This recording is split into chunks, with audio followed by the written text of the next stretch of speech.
warahmatullahi wabarakatuh. Selamat siang dan salam sejahtera untuk kita semua. Pertama, marilah kita panjatkan puji syukur kehadirat Tuhan Yang Maha Esa, di mana pada siang hari ini kita bisa berkumpul bersama dengan adanya dua agenda. Satu agenda rapat dinas, yang kedua adalah agenda workshop atau seminar yang akan dilaksanakan oleh Bu Ayu atau Kurniawati Ayuningrum kaitan dengan tugas beliau sebagai calon guru penggerak. Oleh karena itu, Bapak Ibu, mari kita ikuti seluruh rangkaian kegiatan kita siang ini. Mudah-mudahan apa yang kita lakukan, apa yang kita jalani siang ini membawa manfaat untuk kita semua, terutama buat Bu Ayu dalam rangka penyelesaian tugas beliau, dan juga harapan saya kegiatan guru penggerak ini akan bermanfaat positif bagi SDN Jatimulyo 1 khususnya, dan juga dunia pendidikan pada umumnya. Bapak Ibu yang saya hormati, kaitan dengan seminar siang ini, Bu Ayu mengambil tema menyebarkan pemahaman dan pengalaman penerapan budaya positif di lingkungan sekolah. Mungkin kita sudah pernah mendengar tentang budaya positif karena kebetulan di Angkatan 5 sudah ada Bu Susi sebagai guru penggerak. Tetapi karena seminar hari ini juga merupakan bagian dari tugas Bu Ayu, maka kita akan selalu tidak bosan-bosannya untuk mendukung kegiatan ini supaya kita semua diingatkan kembali tentang budaya positif kaitan dengan pembelajaran anak-anak. Tentu saja seluruh rangkaian kegiatan hari ini adalah tetap pada tujuan kita semua sesuai dengan visi-misi kita, bahwa mewujudkan anak didik yang bertakwa, beriman, kemudian peduli lingkungan dalam rangka mendukung tercapainya tujuan pendidikan nasional. Oleh karena itu, waktu berikutnya kami serahkan ke Bu Ayu. Kami semua teman-teman siap mengikuti kegiatan ini dan siap untuk mewujudkannya dalam proses belajar mengajar setiap hari. Jadi pengalaman dari satu orang akan ditularkan kepada orang lain, di mana itu akan menjadi kontribusi yang baik untuk prestasi, kemudian pembelajaran yang berkualitas bagi kita semua. Oleh karena itu, saya serahkan Bu Ayu, monggo waktu dan tempat jenengan gunakan sebaik-baiknya. Kami semua akan mengikuti dengan sebaik-baiknya pula, karena merupakan bagian dari tugas kita semua sebagai pendidik dan tenaga kependidikan di SDN Jatimulyo 1. Waktu dan tempat saya serahkan, monggo Bu Ayu dimulai.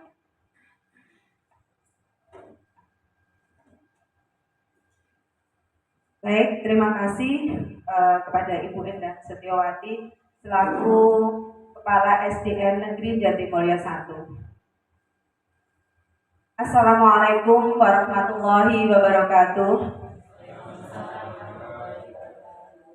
Yang terhormat Ibu Kepala SDN Negeri Jatimulyo 1, yang terhormat Bapak dan Ibu Guru SD Negeri Jatimulyo 1. Seperti yang Bapak Ibu ketahui bersama bahwa saya saat ini sedang menjalani proses pendidikan calon guru penggerak Angkatan 7 Kabupaten Bojonegoro, yang saat ini sedang menempuh modul 1.4 tentang budaya positif. Namun sebelum kita memasuki materi yang lebih lanjut, kita ice breaking dulu ya Bapak dan Ibu untuk meningkatkan konsentrasi Bapak dan Ibu pada siang hari ini. Yang pertama, ice breaking yang pertama, kalau nanti saya bilang pagi, tepuk 1 kali. Kalau saya bilang siang, tepuknya 2 kali. Kalau saya bilang malam, tepuknya setengah. Setengah itu berarti tidak berbunyi tepuknya ya. Oke Bapak Ibu siap? Siap. Pagi, pagi, siang, siang, pagi, malam, siang, pagi. Oke, terima kasih. Berarti sangat konsentrasi ya. Kemudian ice breaking yang kedua,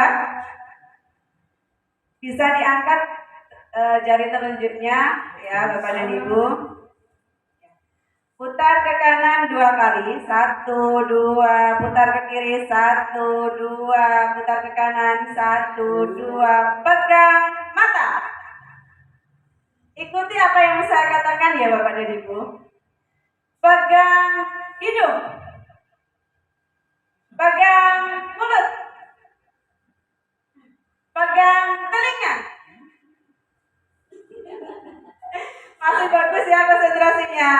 Oke, baik, tepuk tangan untuk kita semua pada siang hari ini. Oke, Bapak dan Ibu, saya mulai ya. Pada kesempatan yang penuh dengan kebahagiaan ini, saya mengambil tema penyebaran pemahaman dan pengalaman penerapan budaya positif di sekolah. Saya ucapkan selamat datang Bapak dan Ibu guru hebat. Mari kita belajar bersama dan berkolaborasi, saling mendukung demi terwujudnya disiplin positif di sekolah kita. Apa toh itu budaya positif? Nah, budaya positif merupakan nilai-nilai, keyakinan-keyakinan, dan kebiasaan-kebiasaan di sekolah yang berpihak pada murid agar murid dapat berkembang menjadi pribadi yang kritis, penuh hormat dan rasa tanggung jawab. Jadi di sini kita membiasakan murid-murid kita untuk memiliki budaya yang baik, yang membawa dia untuk menjadi pribadi yang lebih bertanggung jawab, berprofil pelajar Pancasila. Dalam konsep modul budaya positif yang saya terima, itu memiliki beberapa konsep. Di antaranya perubahan paradigma baru, disiplin positif, kebutuhan dasar manusia, motivasi perilaku manusia, posisi kontrol restitusi, keyakinan kelas, dan segitiga restitusi. Ini yang akan kita bahas di materi kita pada siang hari ini. Kita bahas satu persatu Bapak dan Ibu. Yang pertama, perubahan paradigma baru. Apa itu maksudnya? Perubahan pembelajaran dengan paradigma baru yang dirancang berdasarkan prinsip pembelajaran yang berdiferensi, sehingga setiap siswa belajar sesuai dengan kebutuhan dari tahap perkembangan untuk mewujudkan profil pelajar Pancasila. Jadi pembelajaran diferensiasi itu pembelajaran yang mengakomodasi kebutuhan siswa. Jadi kita menyampaikan pembelajaran sesuai dengan yang siswa butuhkan, sesuai dengan karakter mereka masing-masing. Kemudian yang kedua, disiplin positif. Disiplin ini dimaknai sebagai kepatuhan. Disiplin positif merupakan salah satu cara penerapan disiplin yang bertujuan untuk menumbuhkan kesadaran serta memperdayakan anak untuk tidak melakukan sogokan, ancaman, maupun hukuman. Maka kita sebagai seorang pendidik harus menciptakan anak-anak yang memiliki disiplin diri sehingga bisa berperilaku kebajikan universal dan memiliki perilaku intrinsik bukan ekstrinsik. Maksudnya di sini adalah kebajikan itu sesuatu kebaikan-kebaikan secara umum dan perilaku yang muncul dari kesadaran diri siswa. Jadi itu muncul dari intrinsik, bukan dari pengaruh orang lain, bukan dari suruhan Bapak dan Ibu guru, tapi muncul karena kesadaran diri siswa untuk melakukan pembiasaan yang baik. Kemudian, hal tersebut juga didasari oleh kebutuhan dasar manusia, yaitu yang pertama, bertahan hidup, kasih sayang dan rasa diterima, kemudian penguasaan, kemudian kesenangan, dan kebebasan. Biasanya ada salah satu dari peserta didik itu yang mungkin bersikap terkadang itu menjengkelkan, di kelas berteriak-teriak. Nah, mungkin kebutuhan apa yang harus kita penuhi? Mungkin dia ingin merasa kurang kasih sayang di rumah. Dia mungkin merasa ingin diterima di kelasnya dengan teman-temannya. Nah, kebutuhan itu yang berusaha untuk kita penuhi sehingga anak-anak nanti bisa mengikuti kegiatan pembelajaran dengan baik. Selanjutnya, motivasi perilaku manusia. Motivasi itu merupakan dorongan yang timbul pada diri seseorang secara sadar atau tidak sadar untuk melakukan tindakan dengan tujuan tertentu. Mungkin menghindari ketidaknyamanan dan hukuman. Jadi dia motivasi melakukannya disiplin itu karena dia ingin tidak dihukum. Nah, ini merupakan faktor eksternal yang muncul dari luar siswa. Kemudian motivasi yang kedua, ingin mendapatkan imbalan atau penghargaan dari orang lain. Saya berangkat lebih awal karena saya ingin dipuji oleh Bapak dan Ibu guru. Nah, seperti itu. Itu juga merupakan faktor eksternal. Kemudian yang paling kita inginkan adalah yang nomor 3, motivasi yang nomor 3, menghargai nilai-nilai kebajikan diri sendiri. Murid melakukan disiplin diri karena sadar akan nilai kebajikan dirinya, dan ini muncul dari intrinsik siswa. Jadi ada dia melakukan itu bukan karena orang lain, tapi sadar bahwa ini sesuatu yang baik yang akan membawa perubahan pada diri saya di masa yang akan datang menjadi siswa yang berkarakter baik, berkarakter positif, bertindak laku positif. Kemudian konsep disiplin dengan identitas gagah. Ketika kita mendisiplinkan siswa, apabila kita memberikan hukuman, itu termasuk identitas gagah. Hukuman itu bisa menyedihkan siswa, kemudian menimbulkan rasa tidak nyaman. Murid merasa takut. Kita bersifat memaksakan kehendak murid. Kemudian menyembunyikan kesadaran. Jadi bukan malah sadar, tambah mungkin malah dendam, seperti itu. Kemudian murid menjadi rendah diri karena dia merasa bersalah, merasa harga dirinya itu rendah. Kemudian penghargaan, kita memberikan penghargaan. Tidak efektif hal itu. Kemudian merusak hubungan. Maksudnya merusak hubungan itu ketika kita diberikan penghargaan karena misalnya kita pandai membaca, anak itu pandai membaca puisi, kemudian kita memberikan penghargaan, dia merasa bahwa dirinya saya sudah sangat bagus, saya sudah sangat pintar, sehingga teman saya itu harus menganggap saya paling bagus, paling bisa. Nah, itu akan merusak hubungan dengan temannya. Kemudian mematikan kreativitas. Ketika kita sudah diberi penghargaan, merasa saya paling bisa, paling pintar, nah saya nggak perlu lagi belajar. Kemudian menghukum dengan sistem ranking. Ini juga sangat tidak efektif karena dia merasa saya sudah peringkat pertama, saya merasa lebih baik dibandingkan dengan teman-teman saya. Nah, ini juga sangat tidak efektif ketika kita mendisiplinkan siswa dengan penghargaan. Kemudian merampas hak menghargai dirinya. Kita lanjutkan, konsep disiplin dengan identitas sukses. Di sini ada konsekuensi, ada restitusi. Di mana jadinya kalau konsekuensi itu penguatannya jangka pendek, hanya bersifat jangka pendek. Konsekuensi itu sebab dari tindakannya. Berarti ada konsekuensi yang harus dia tanggung. Perlu monitoring secara berkelanjutan. Jadi kita perlu mengawasi siswa itu sudah berubah apa belum, masih butuh monitoring.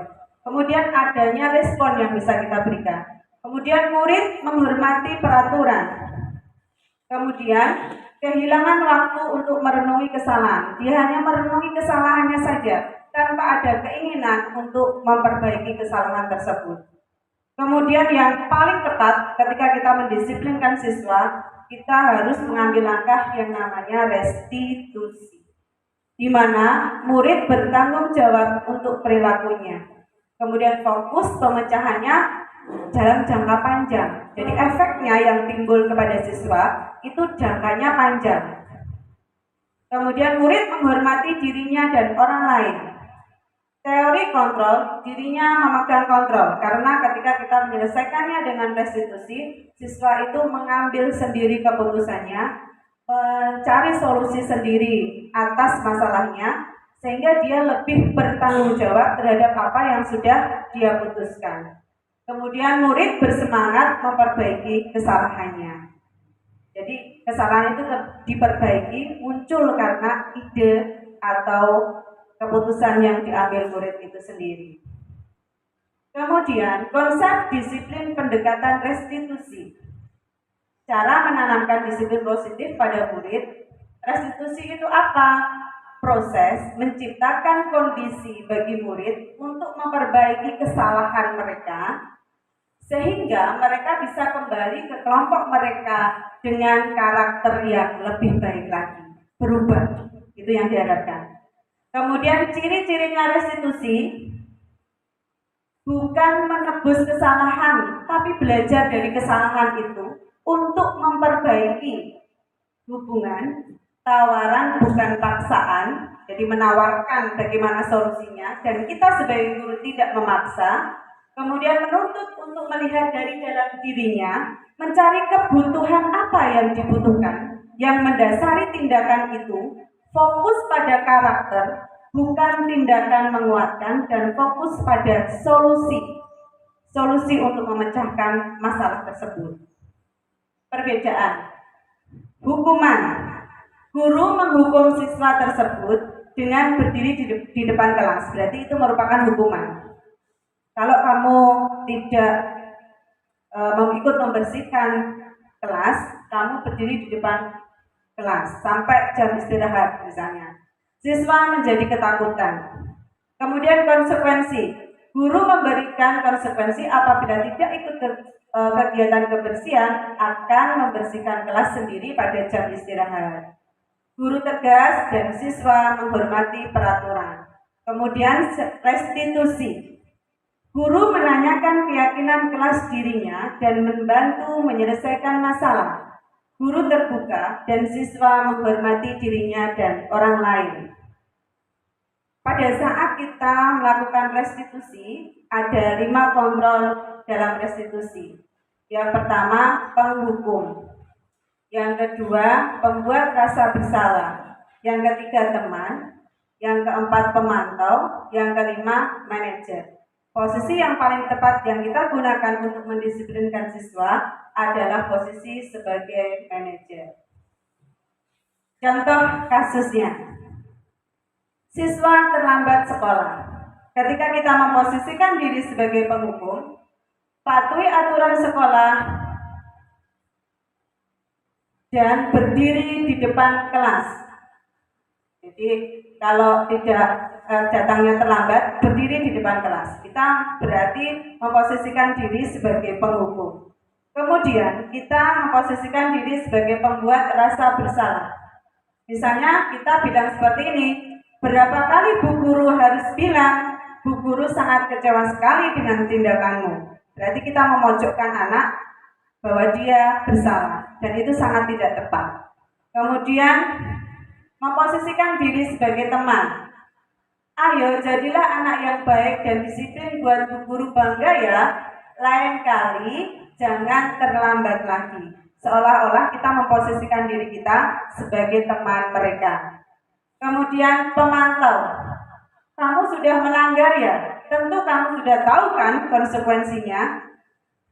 Kemudian ketika kita memposisikan diri sebagai manajer, Apa kamu tahu kesalahanmu? Apakah kamu bersedia memperbaikinya?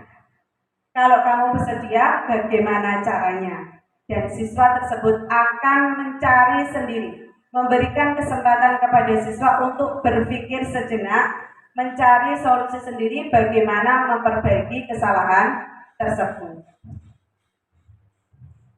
Ini adalah dokumentasi saya dengan anak-anak dalam membuat keyakinan kelas.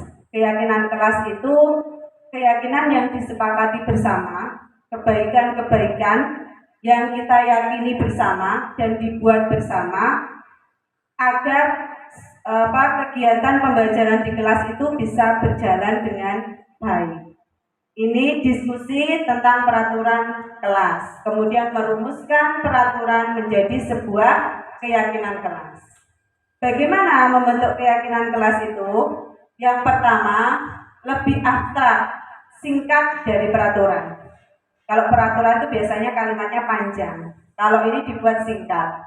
Kemudian yang kedua, sedikit saja agar mudah diingat oleh siswa. Kemudian yang ketiga, berupa pernyataan yang universal. Pernyataannya bersifat umum. Kemudian dibuat dalam bentuk positif, kalimat-kalimat positif sesuai dengan kondisi kelasnya. Kemudian harus melibatkan semua warga kelas. Jadi melibatkan Bapak dan Ibu guru, kemudian anak-anak di kelas itu harus dilibatkan dalam membuatnya. Berikut keyakinan kelas 4A SD Negeri Jatimulyo 1. Akhirnya kami rumuskan ke dalam 1, 2, 3, 4, 5, 6 keyakinan kelas. Yang pertama, disiplin waktu. Yang kedua, saling menjaga kebersihan dan keindahan. Belajar dengan senang dan semangat. Selalu menghormati guru dan teman. Selalu menerapkan 5S. Senyum, sapa, salam, sopan, dan santun. Kemudian, gemar membaca dan menulis sebagai budaya literasi. Apabila kita mendisiplinkan siswa, kita bisa melakukannya dengan segitiga restitusi. Segitiga restitusi itu memiliki 3 langkah. Yang pertama, menstabilkan identitas. Di mana di sini kita akan melakukan hal terbaik yang bisa kita lakukan. Misalnya, distabilkan dulu identitasnya. Setiap anak pasti memiliki kesalahan, tetapi bagaimana kita berusaha untuk memperbaikinya. Jadi dikatakan seperti itu kepada anak-anak, supaya anak-anak merasa nyaman dulu. Jangan dipojokkan kesalahannya dulu. Kemudian yang kedua, langkah yang kedua kita lakukan validasi tindakan yang salah. Maksudnya di sini, tanya dulu kepada anak-anak alasan dia melakukan itu. Kenapa bisa terlambat sekolah? Tadi Bu, kalau anak-anak merasa nyaman, dia pasti akan berkata jujur. Saya bangun kesiangan Bu, lah kok bisa? Saya main game Bu tadi malam. Kemudian langkah yang ketiga setelah kita tahu alasannya adalah menanyakan keyakinan kelas. Apakah kamu tahu tentang keyakinan kelas kita tentang disiplin waktu? Kalau dia jawab tahu Bu. Terus jam berapa masuk sekolah? Jam 7 Bu. Nah ini sudah jam berapa? 7.30. Berarti terlambat 30 menit. Apakah kamu bersedia memperbaiki keterlambatan ini? Pasti anak akan jawab bersedia. Lalu bagaimana caranya? Anak biarkan berpikir dulu. Diberikan kesempatan untuk berpikir dulu. Kemudian dia pasti akan menjawab, Bu, saya akan bangun lebih pagi. Nah, bagaimana kamu bisa bangun pagi? Katanya main game. Saya tidak main game lagi, Bu. Saya main gamenya nanti kalau malam minggu saja. Misalnya seperti itu anak-anak menjawabnya. Kemudian saya tanya lagi, siapa yang akan mengingatkan kamu atau membangunkan kamu ketika kamu nanti kesiangan? Adakah orang di rumah yang akan membantumu? Misalnya, ada Bu, kakek saya, nenek saya. Lalu ibu kamu kemana? Kerja di luar kota, tidak pulang. Nah, seperti itu. Boleh. Terus mulai kapan kamu akan melakukan perubahan ini? Besok Bu. Baik, saya tunggu. Nah, kita tinggal observasi. Kan anak tadi sudah menyampaikan sendiri apa yang akan dilakukan. Berarti kita tinggal mengobservasi lagi, melihat apakah dia berubah atau tidak. Karena dia sendiri yang mengambil keputusan, maka biasanya anak akan lebih cenderung bertanggung jawab dengan apa yang sudah dikatakan tadi. Ini namanya langkah segitiga restitusi. Kemudian ini adalah dokumentasi hasil praktek baik saya selaku CGB pada kelas 4A, yaitu tentang budaya membersihkan kelas dan halaman setiap pagi sebelum masuk kelas. Hal ini berhasil saya lakukan dan sudah membudaya pada murid, walaupun tanpa saya komando, anak-anak sudah membersihkan kelas dulu, kelasnya bersih, halamannya bersih, kemudian masuk berdoa, dan sehingga kegiatan pembelajaran yang kita lakukan bisa berjalan dengan nyaman. Dalam penerapan program disiplin positif, hendaknya guru memiliki standar kepribadian profesional dan sosial yang baik, di mana guru mampu melakukan refleksi pada posisi kontrolnya saat ini, yaitu sebagai manajer, bagaimana perjalanan dirinya sebagai seorang among atau posisinya sebagai seorang manajer dan guru yang menuntut murid menjadi insan yang mandiri, merdeka, dan bertanggung jawab serta berkarakter profil pelajar Pancasila sesuai dengan alur kurikulum Merdeka saat ini. Semoga sesi belajar kita hari ini membawa manfaat dan menuju keberkahan sehingga dapat mewujudkan profil pelajar Pancasila. Salam merdeka belajar. Sampai di sini presentasi saya. Dari sekian banyak yang saya sampaikan, mungkin ada pertanyaan dari Bapak dan Ibu guru, monggo saya persilahkan. Bu, monggo. Terima kasih Bayu. Dari keseluruhan paparan tentang budaya positif di atas, ada satu yang nyantol di pikiran saya, yaitu tentang peringkat atau ranking. Padahal selama ini atau sampai semester ini pun sekolah kita masih menerapkan hal tersebut kaitan dengan penghargaan kepada anak-anak yang mendapatkan nilai yang baik.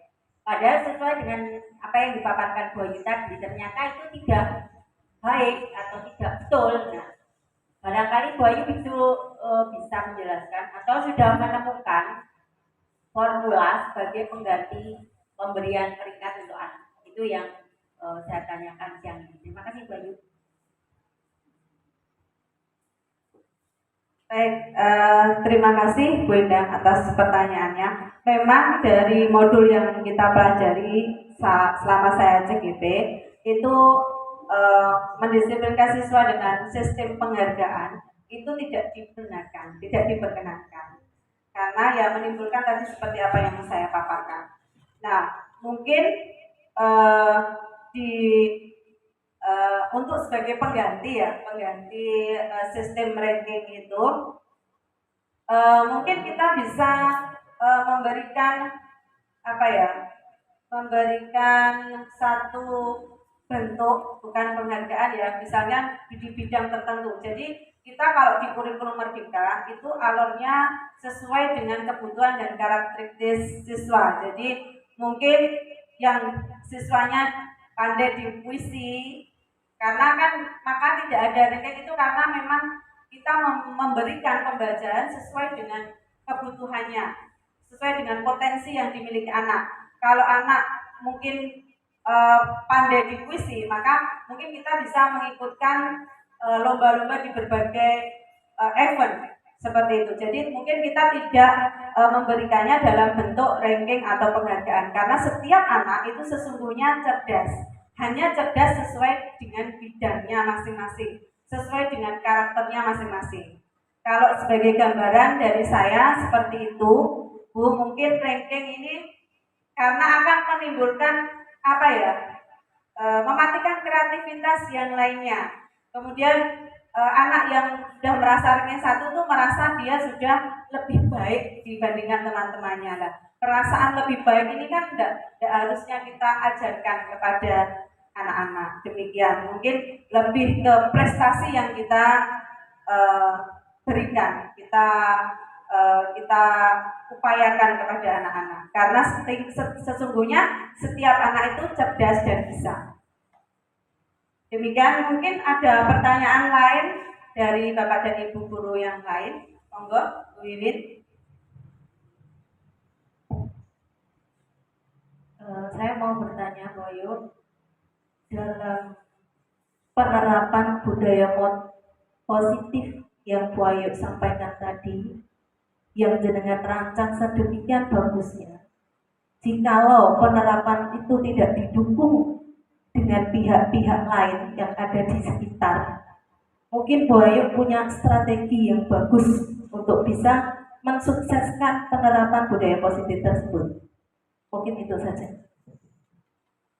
Baik, terima kasih. Saya akan berusaha untuk menjawab pertanyaannya tadi.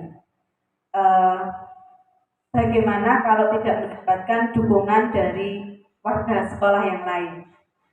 Saya tetap akan memulai pada diri saya sendiri untuk melakukan perubahan positif dulu. Saya akan awali dari diri saya sendiri. Setelah nanti berhasil, saya akan berusaha untuk mempertahankan. Kemudian setelah saya bertahan untuk tetap melakukan budaya positif itu, memberikan pembiasaan-pembiasaan kepada anak-anak, otomatis hasilnya nanti akan terlihat. Dan saya yakin warga sekolah atau bapak dan ibu guru, kemudian ibu kepala sekolah pasti akan melihat hasilnya. Dan itu nanti akan berdampak pada peningkatan mutu pendidikan di sekolah. Jadi saya awali dari diri saya sendiri. Karena nggak mungkin kalau langsung saya mengajak ke semuanya untuk mengikuti itu, kan belum tentu terlihat hasilnya. Jadi hasilnya dulu akan saya buktikan, kemudian nanti akan terlihat juga bagaimana proses penerapan selanjutnya. Itu yang dapat saya jawab, Bu Wiwin. Mungkin saya menambahkan satu pertanyaan lagi dari Bapak dan Ibu, monggo. Terima kasih atas kesempatannya. Dalam penerapan segitiga restitusi, ada siswa di dalam kelas itu yang masih menggunakan bahasa atau berbicara dengan bahasa yang kasar. Menurut Bayu, bagaimana cara mengatasi masalah tersebut di dalam kelas? Terima kasih. Baik, terima kasih Bu Ani atas pertanyaannya. Pertanyaannya luar biasa semua ya. Bapak dan Ibu guru sepertinya sangat fokus dan konsentrasi pada siang hari ini. Baik, bagaimana kalau ada murid kita yang selalu berkata kasar, bagaimana kita menyelesaikan dan menyikapi hal tersebut? Menurut saya, kita sebagai seorang pendidik harus tidak bosan-bosannya menasihati anak. Dalam bahasa kita, Bapak dan Ibu guru itu harus cuek, begitu ya. Nah, dengan demikian kita berusaha untuk selalu mengingatkan kepada anak-anak bahwa anak-anak supaya sadar ini kesalahan, sebuah kesalahan. Kemudian berusaha untuk memperbaiki kesalahan itu yang muncul dari keinginan anak itu sendiri. Ya, kita menyelesaikannya dengan 3 langkah dalam restitusi. Jadi yang pertama, menstabilkan identitas. Dikatakan kepada anak itu bahwa setiap anak pasti punya kesalahan, pasti pernah berkata kasar. Nah, namun bagaimana kita berusaha untuk memperbaiki ya nak? Karena berkata kasar itu tidak baik. Nah, seperti itu. Kemudian yang kedua, langkah yang kedua kita menyelesaikan dengan validasi kesalahan. Ditanya dulu, kenapa kamu kok ngomongnya dari tadi Bu Guru dengar kamu ngomongnya kasar. Kenapa kok ngomong kasar? Ya saya tadi diajak teman saya Bu, saya kan bela diri, biar saya itu dikatakan lebih baik dari teman saya. Nah, ketika kita sudah tahu alasannya, Kemudian, ya boleh membela diri itu boleh, tetapi disampaikan dengan cara yang baik. Nah, tidak harus dengan kata-kata kasar. Kalau dengan kata-kata kasar, temannya tidak bisa menerima apa yang kamu mau kan gitu. Kemudian kita menyelesaikan dengan langkah yang ketiga, yaitu menanyakan keyakinan kelas. Kemudian kita tanya, perkataan kasar itu sesuai tidak dengan keyakinan kelas kita, Mbak, Mas, atau Nak, begitu? Tidak, Bu. Keyakinan kelas kita apa? Kita belajar ke sekolah dengan senang dan semangat, dengan berkata sopan. Nah, apakah kamu bersedia memperbaiki perkataan kasar ini? Nah, bersedia, Bu.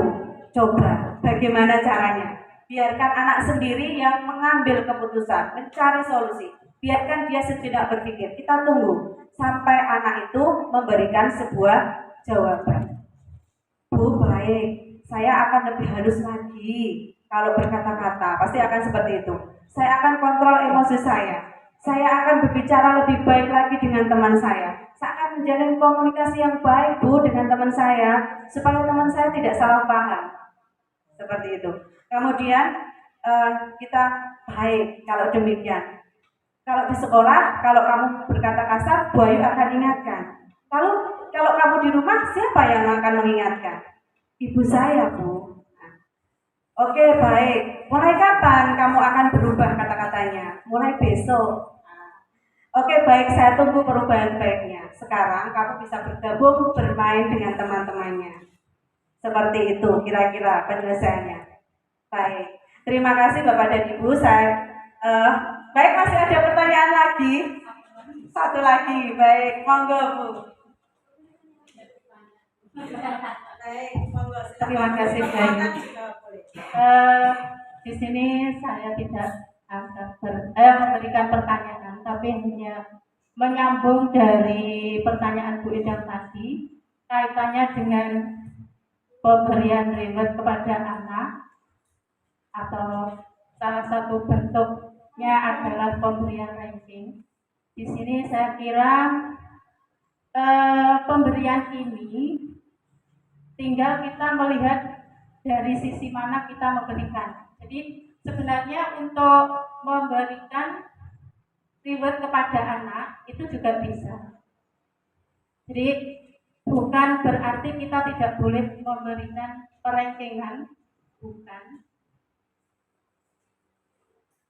Kaitannya ini misalnya kalau kita lihat dari sisi kalau anak yang berprestasi mendapatkan ranking 1, sebenarnya dilihat dari sisi yang lain bisa memacu semangat anak untuk belajar yang lebih baik lagi. Jadi kalau temannya bisa mencapai prestasi yang baik, mengapa saya tidak? Sebenarnya itu. Nah, jadi saya kira untuk pemberian reward itu bisa tetap dilaksanakan. Mungkin yang lebih ditekankan pada Bu Ayu tadi, memberikan pembelajaran kepada anak sesuai dengan kebutuhannya. Nah itu loh, maksudnya yang lebih ditekankan di sini bahwa Bapak Ibu guru memberikan pembelajaran kepada anak itu tidak hanya satu teknik saja. Jadi kita bisa menyesuaikan, misalnya anak yang bisa tadi dicontohkan pandai dalam puisi, diikutkan dalam event puisi, itu memang betul. Tapi untuk pemberian reward saya kira masih bisa dilaksanakan seiring dengan nanti diimbangi oleh penjelasan Bapak atau Ibu guru tujuan untuk pemberian reward itu apa. Jadi bukan berarti kalau anak yang sudah mencapai prestasi lebih, jangan sampai nanti dia akan merasa, oh sayalah yang paling baik. Saya kira mungkin Bapak Ibu yang lain ada yang setuju. Saya kira masih bisa diterapkan juga. Terima kasih banyak. Terima kasih Buni atas masukannya. Memang soal perankingan itu dalam modul yang kita pelajari,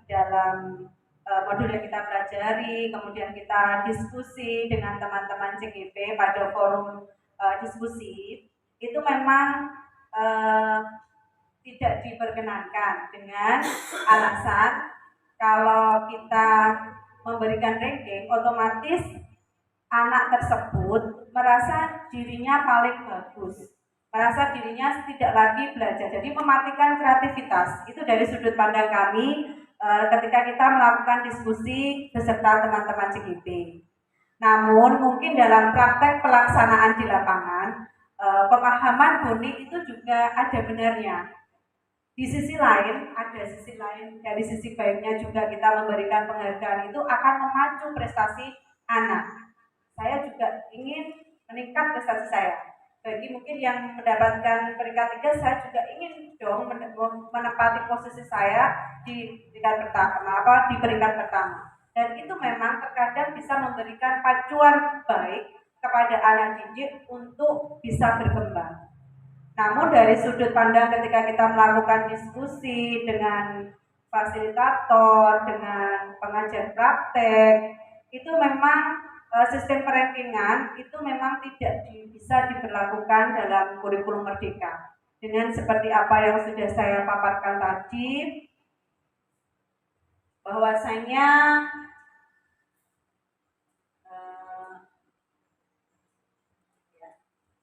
ini tadi gimana yang proses perankingan ya, penghargaan. Nah ini tidak efektif, jadi tidak memberikan pembelajaran itu bersifat efektif karena hanya memberikan penghargaan bagi mereka atau bagi siswa yang cerdas, sedangkan bagi siswa yang memiliki tingkat pengetahuan, pemahaman yang kurang, mungkin dia pandai di keterampilan, pandai di seni, pandai di proyek-proyek yang lain, musik dan lain sebagainya, itu tidak efektif kita gunakan ketika kita bahas di forum diskusi. Kemudian merusak hubungan antara teman satu dengan teman yang lain. Yang sudah nggak dapat peringkat lokro saja, saya nggak punya keahlian lain, ya sudah, mematikan kreativitasnya. Kemudian menghukum dengan sistem ranking, ya. Jadi dengan ranking tadi yang kita bahas dari awal sampai sekarang, sepertinya belum menemukan titik temu ya. Ada yang berpendapat ranking itu perlu untuk memotivasi, ada juga ranking itu mematikan kreativitas anak yang nilainya rendah, kemudian merampas hak menghargai dirinya.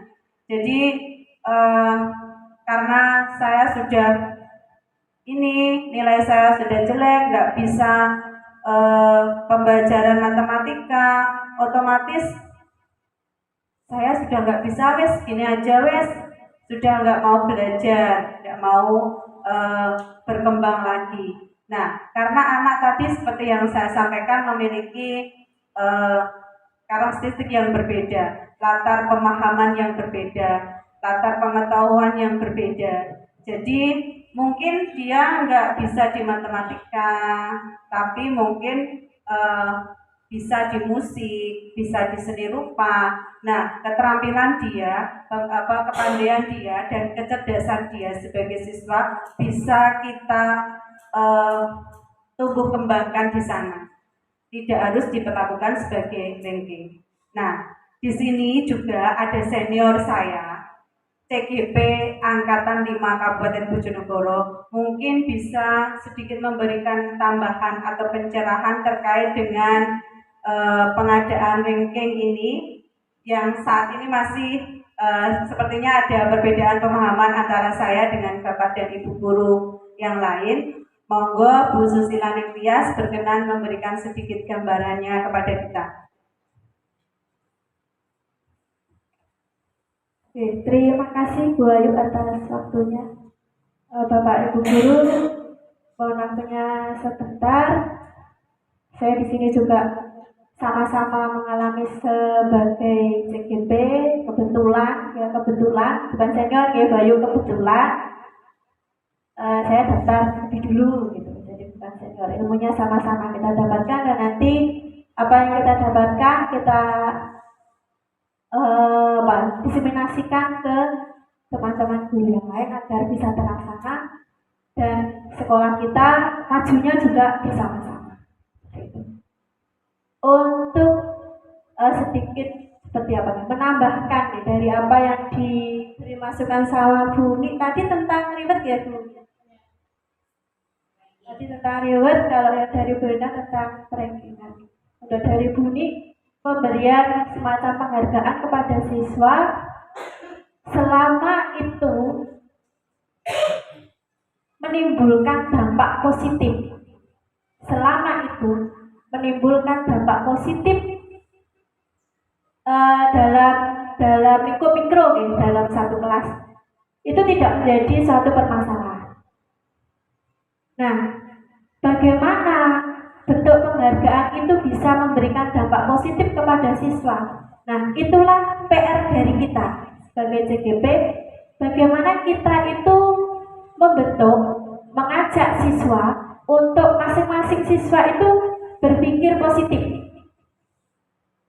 positif bahwa temannya mendapatkan penghargaan seperti itu, kita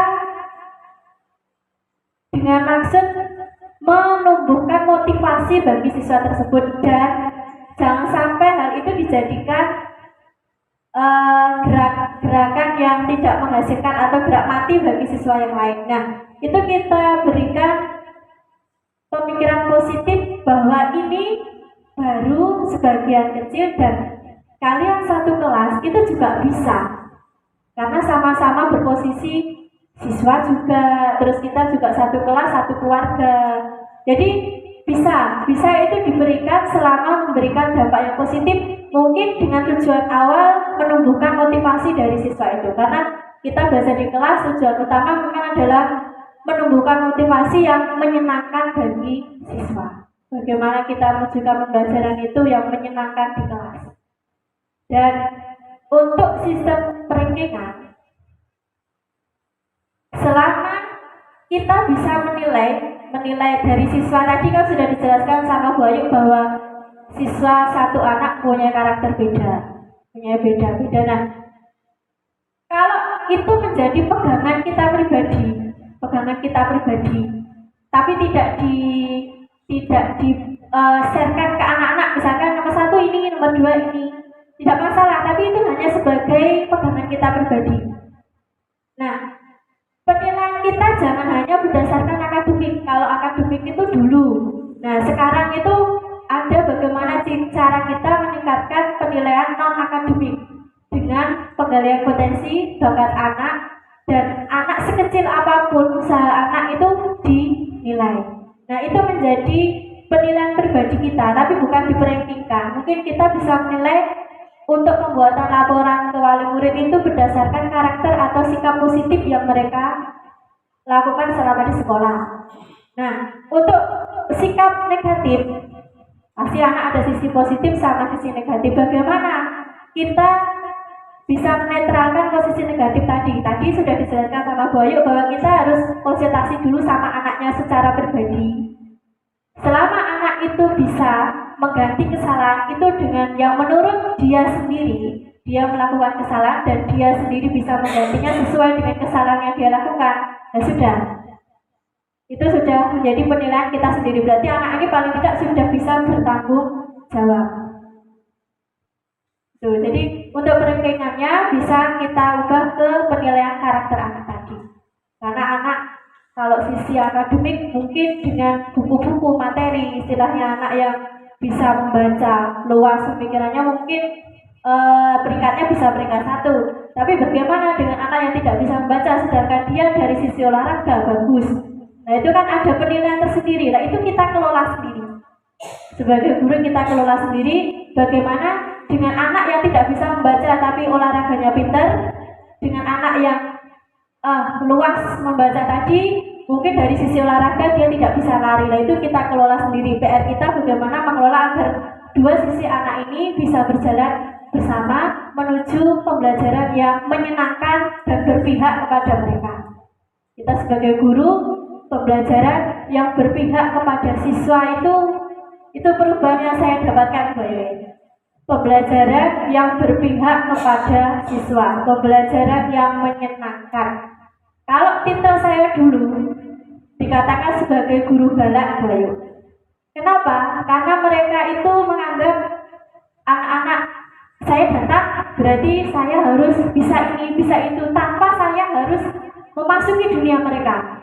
Nah, setelah mengikuti kegiatan ini, saya masuk ke dunia mereka. Saya mencoba pembelajaran yang seperti apa yang mereka inginkan. Nah, saya mengikuti. Asalkan mengikuti pola pembelajaran mereka, kita juga sebagai arah, jangan terus dilepaskan. Kita mengarahkan bagaimana kalau belajarnya seperti ini, kalian inginnya seperti apa. Anak-anak biarkan mereka berpikir semacam membuat kreativitas di kelas. Kelas ini mau kamu hias seperti apa? Monggo. Asalkan nanti hasilnya kita rasakan bersama-sama.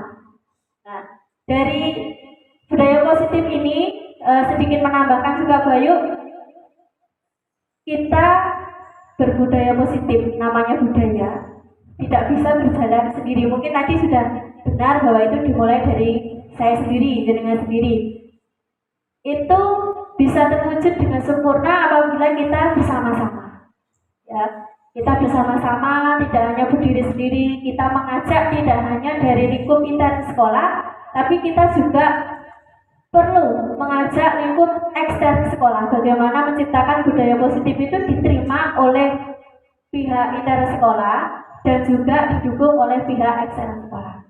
Karena kalau kita hanya berpikir saya bisa, guru yang lain juga akan bisa, itu masih intern. Tapi itu tidak akan bisa bertahan lama kalau tidak ada dukungan dari ekstern tadi, dari orang tua, dari pihak desa. Dengan kita menerapkan budaya positif seperti ini, ada dukungan dari mereka, maka program yang kita berikan ke sekolah itu bisa terwujud dengan sempurna. Kalau tidak seperti itu, Bu Ayu, terima kasih. Sedikit pengalaman yang penting ada perubahan, memang ada perubahan dari saya sendiri. Selama mengikuti kegiatan CGP ini, di kelas tidak fokus ke jenis pencapaian prestasi akademik, tapi lebih ke penggalian potensi anak, bagaimana anak itu paling tidak bisa bertanggung jawab atas apa yang dia miliki. Saya punya potensi menari, Bu, saya punya potensi menyanyi, lah bagaimana kita mengolah kita sendiri juga untuk anak tadi biar potensinya lebih tertingkatkan lagi. Demikian, Bayu, terima kasih.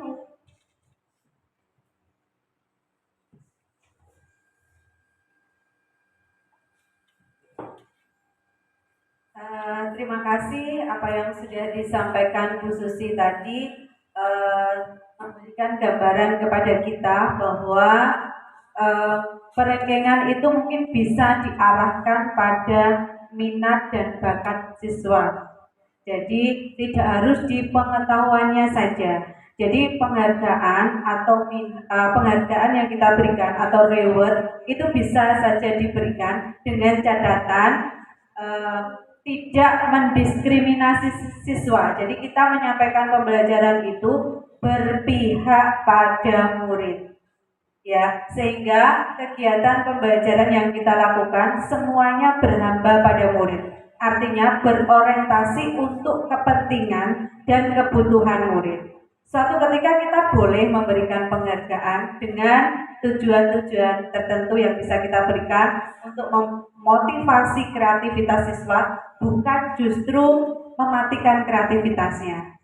Jadi semua anak yang mampu di bidangnya masing-masing itu berhak juga mendapatkan penghargaan sesuai dengan kemampuannya masing-masing, sesuai dengan bidangnya masing-masing. Gitu. Mungkin ada tambahan pertanyaan atau masukan tambahan dari Bapak dan Ibu guru yang lain. Oke, terima kasih Pak Dimas. Monggo, apa yang perlu ditanyakan atau tambahan? Terima kasih kesempatannya Mbak Ayu. Eh, Hanya menambahkan dan mungkin lebih sharing terkait dengan peringkat, penghargaan, dan pengalaman, sharing pengalaman dari saya sendiri. Saya sendiri guru mater pelajaran PJOK olahraga. Itu juga hasil pengamatan saya sendiri. Kenapa anak-anak itu suka dengan pelajaran PJOK? Salah satunya karena selain juga aktivitasnya di luar menyenangkan, juga eh, anak-anak yang di kelas dia merasa peringkatnya rendah atau di kelas dia di akademik dia kurang baik, itu di PJOK kadang lain lain berbanding terbalik. Ada yang berbanding lurus, anak yang akademiknya bagus, di non akademiknya, di psikomotoriknya juga bagus ada. Tapi ada juga dan tidak sedikit, bahkan banyak anak yang akademiknya itu kurang bagus, dia sendiri sudah merasa seperti itu. Makanya di pelajaran PJK dia menunjukkan nilainya bagus. Nah, bahkan saya sendiri pengalaman di PJOK, di pelajaran olahraga itu di satu pelajaran saja itu beda-beda cabang olahraga atau beda-beda apa yang dipelajari dalam PJOK itu sudah beda-beda nilainya. Ada anak yang dia pandai larinya bagus, bahkan murid kita ada 2 anak yang larinya bagus, sempat juara kemarin waktu di tingkat kecamatan, tapi dia volley kurang bagus. Jadi dia pandai di lari, tapi dia di yang lain mungkin olahraga tangan dia kurang menguasai atau kurang lemes tangannya seperti itu. Nah, itu hanya satu pelajaran PJOK saja, itu sudah bervariasi. Nah, sebenarnya kalau untuk peringkat kan juga kita sejak beberapa kurikulum terakhir, bahkan sebelum kurikulum merdeka kan sudah tidak ada peringkat di rapor. Berarti kan sudah deal, kita sudah sepakat dari atas sampai bawah, sampai guru dari kementerian yang membuat kurikulum sampai di bawah, sampai guru kita yang menjalankan kurikulum ke anak-anak, sepakat bahwa ranking itu sudah tidak ada. Tapi saya juga sepakat dengan yang disampaikan oleh Bu Susi, juga ilmu bagus yang saya ternyata ternyata benar berarti, karena Bu Susi tadi menyampaikan bahwa kita tetap harus punya catatan, kan tetap raportnya anak-anak tetap tidak boleh nol, kan bentuknya raport kan juga angka-angka yang harus kita isi, dan mau tidak mau angka-angka itu tadi membuat konfigurasi dan akhirnya ada total nilainya dan sudah pasti ada rankingnya. Nah, hanya bagaimana kita ini juga, selain itu juga menurut saya ada masih ini pemahaman di masyarakat, tetap orang tuanya tetap menuntut ranking 1 berapa. Nah, itu kesusahan kita. Orang tuanya tetap menuntut ranking 1 siapa, 1 sampai 10 sebutkan tuh. Bahkan kita awalnya nggak mau menyebutkan, tetap disebutkan. Dan untuk reward berarti tetap boleh, tapi menurut Bu Susi tadi saya tidak sepakat. Tapi yang kita harus benar-benar memahamkan, juga harus yang tidak mendapatkan reward itu juga harus ini dipahamkan bahwa kamu tidak berarti kamu itu bodoh, tidak berarti kamu gagal, kamu masih punya kehebatan di yang lain. Itu makanya salah satu saya juga kadang kalau menilai anak-anak itu nggak saya sebutkan nilainya, itu untuk saya sendiri itu tujuannya seperti itu salah satunya, karena saya takut anak-anak nanti tidak semangat. Ada anak yang sukanya dia main bola aja, saya ajak yang lain tidak semangat, saya ajak cabang olahraga lain dia volley, dia nggak bisa, ya dia nggak semangat. Makanya semuanya paling tidak dia merasa dari nilai itu dia tidak membuat kurang semangat, karena dia tahu bahwa saya tidak pandai di sini, karena kepandaian anak-anak itu berbeda-beda. Terima kasih, itu mungkin dari saya. Assalamualaikum.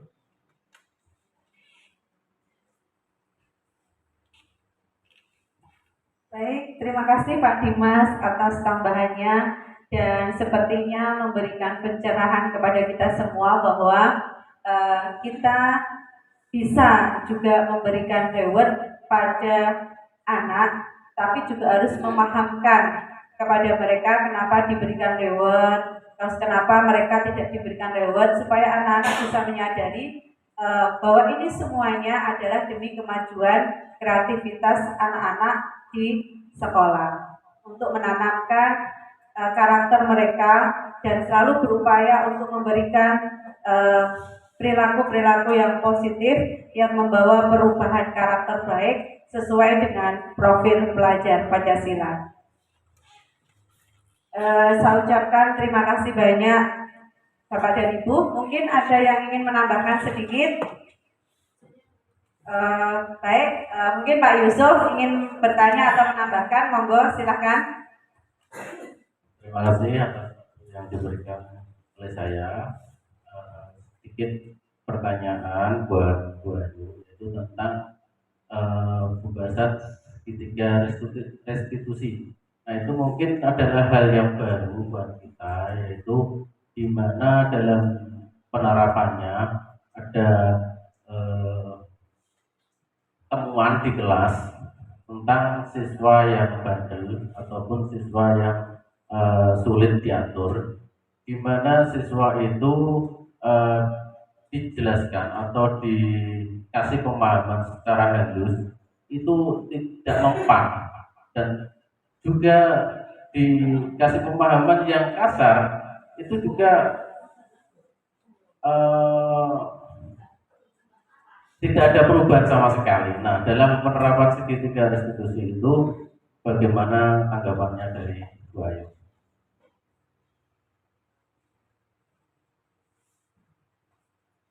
Baik, terima kasih Pak atas pertanyaannya.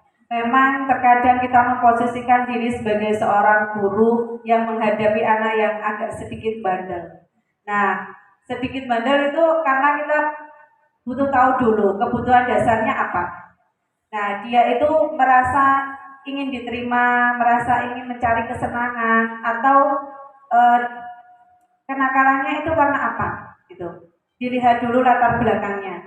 Mungkin ibunya apa di rumah memberikan kasih sayang yang penuh atau tidak.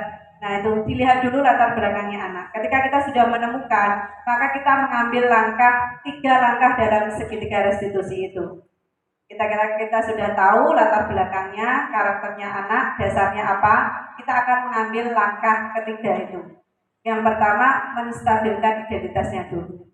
Bandelnya, anak boleh bandel, tapi bandelnya di mana gitu kan? Mungkin bandelnya kalau di kelas itu sering gaduh di kelas, atau bandelnya itu karena sering terlambat, atau bandelnya itu tidak mau mengerjakan PR, seperti itu ya. Bandelnya itu di mana? Sering risau, sering buat kacau di kelas, biasanya seperti itu ya. Nah, itu distabilkan dulu identitasnya. Boleh, misalnya setiap anak pasti ingin bebas, mungkin seperti itu, ingin bebas di kelas. Tetapi bagaimana kita itu berusaha untuk menjadi anak yang lebih baik. Nah, distabilkan identitasnya supaya dia tidak merasa rendah diri. Kemudian langkah yang kedua, validasi tindakan yang salah. Ditanya dulu, kenapa toh kamu itu kok rese di kelas, itu kenapa? Alasannya apa? Coba Bu Guru pengen tahu. Coba Pak Guru pengen tahu. Nah, ketika dia sudah nyaman dengan kita, dia akan berkata sesungguhnya. Apa tadi alasannya? Ketika kita sudah tahu alasannya, kemudian kita menanyakan keyakinan. Boleh enggak keyakinan kelas kita itu gimana tentang belajar di sekolah? Tentang belajar di kelas. Bu, belajar di kelas itu harus nyaman, menyenangkan, semangat. Nah, kamu kok tadi begitu, bagaimana coba? Kamu masih mau berusaha untuk memperbaiki kesalahan kamu apa tidak? Mau, Bu. Nah, bagaimana caranya? Dikembalikan kembali kepada anak. Jangan sampai kita yang membuat keputusan, Pak Yusuf. Jadi kalau kita yang membuat keputusan, kita cenderung memaksakan kehendak anak. Dan itu sangat tidak baik dalam jangka panjang. Itu hanya berefek pada jangka pendek. Dia berubah seketika itu saja. Tapi besok mungkin akan kembali lagi seperti itu.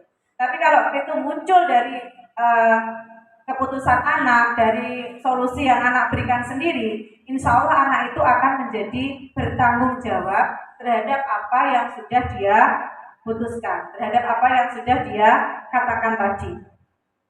Seperti itu Pak Yusuf, jadi dicari dulu alasannya apa. Baik, Bu Susi ingin menambahkan, monggo. Sedikit menambahkan ya Pak Yusuf, pengalaman di kelas. Untuk segitiga restitusi memang ada 3 seperti itu, mungkin ada ditambahkan juga tentang kesepakatan kelas Bu. Kalau keyakinan kelas itu kita lebih ke katanya juga masih seperti apa nih, kaku gitu loh. Nah kita buatnya kesepakatan kelas. Seperti ini Pak Yusuf, sebelum kita menangani si anak itu yang mungkin bandel, kita kembali ke guru gitu. Kita sebagai orang tua, kita harus mengayomi anak itu dulu, paling tidak benar-benar ngopeni, dalam tanda kutip benar-benar ngopeni si anak itu si anak itu gitu. Kalau anak itu memang bandel, tidak bisa dituturi dan lain-lain, yang sudah saya lakukan, perubahan itu akan terjadi bukan dari kita, tapi dari teman-temannya satu kelas. Nah, bagaimana langkah pertama? Kalau dari kita, dari guru, mungkin kita komunikasinya secara pribadi, secara intern, tanpa diketahui oleh teman-temannya satu kelas. Jadi semacam ada kesepakatan antara Pak Yusuf dengan siswa tersebut, tapi kesepakatan secara pribadi, komunikasi secara pribadi. Bagaimana anak itu bisa mewujudkan atau perubahan tadi, tapi ada kesepakatan antara Pak Yusuf sama siswa secara pribadi, secara pribadi dulu. Nah, kita amati dulu apakah si anak itu memang sudah mengalami perubahan, tapi itu dipakai konsumsi 2 orang tadi, satu siswa sama jenengan. Jadi terjadi kesepakatan pribadi dulu. Nah, jika itu masih belum bisa, kita membuat kesepakatan kelas. Kesepakatan kelas itu kita buat dengan teman-teman satu kelas. Apabila si anak seperti ini, nanti konsekuensinya seperti apa. Apabila ini seperti apa, itu disepakati dalam satu kelas dengan bahasa yang positif. Nah, tidak kaku terhadap siswa. Jadi anak itu membuatnya juga dengan rasa senang dan mempertanggungjawabkannya juga dengan rasa senang. Nah, dari kesepakatan yang sudah kita buat bersama anak-anak yang buat, kita yang mengarahkan tadi, itu nanti si pembuat kesalahan tadi bisa berproses Pak ya, bisa berproses untuk mengalami perubahan atas sikap dia sendiri. Karena yang sudah saya alami, kesalahan itu tidak bisa diperbaiki antara guru dan siswa, harus ditambahkan dengan murid, tapi dengan pengertian murid tadi tidak dimarahi di depan kelas, maksudnya kita buat kesepakatan tadi yang mengarah juga kepada kesalahan siswa. Misalkan siswa itu sering istilahnya mengambil uang temannya itu pemalakan, misalnya Bu Satria ini memalak kelas ini. Nah, itu saya kemarin komunikasi secara pribadi sama si Satria, karena si Satria memang memalak teman yang dari kelas B, mengambil tanpa sepengetahuan temannya, juga Miji juga iya, sering bermain jarum itu, temannya ditusuk-tusuki itu. Langkah awal saya komunikasi dengan pribadi buat istilahnya perjanjian positif saya dengan siswa itu. Tidak ada yang tahu. Nah, diamati apakah anak itu sudah melakukan perubahan. Kalau sudah melakukan perubahan ya sudah, kita tidak perlu membahasnya di anak-anak lagi. Bagi saya anaknya itu sudah ada pegangan bahwa dia sudah bertanggung jawab. Oh, saya punya kesalahan dan saya punya kesepakatan sama Bu Susi. Selama itu tidak terulangi lagi, selesai. Tapi apabila itu masih terulangi, kita buat kesepakatan kelas dengan satu kelas. Apabila anak seperti ini, apabila ada pembulian di kelas, apa yang akan kita lakukan? Apakah kamu akan diam saja? Itu bisa kita terapkan dengan mendewasakan pikiran anak tadi. Jadi anak-anak itu bisa berpikir lebih dewasa.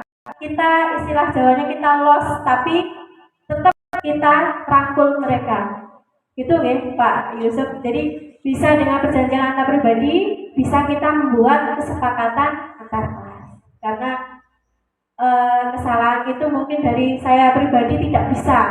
Saya juga nggak ada wewenang. Kalau di sekolah mungkin bagus, tapi kalau di rumah belum tentu. Tapi itu bisa teratasi dengan perjanjian secara pribadi tadi. Dalam tanda kutip kita adalah bentuk tanggung jawab dari anak tadi berutang pada kita. Seperti itu. Terima kasih. Demikian Pak Yusuf yang saya tambahkan. Baik, terima kasih Bu Susi, terima kasih Bapak dan Ibu Guru. Sepertinya kegiatan kolaborasi kita, kegiatan pembelajaran kita hari ini atau siang hari ini sangat menarik, sangat menyenangkan. Semoga apa yang sudah kita lakukan bisa bermanfaat bagi kita semua. Terima kasih atas waktunya Bapak dan Ibu sudah berkenan meluangkan waktunya, tenaganya, dan pikirannya untuk kita belajar bersama. Salam dan bahagia. Wassalamualaikum warahmatullahi wabarakatuh.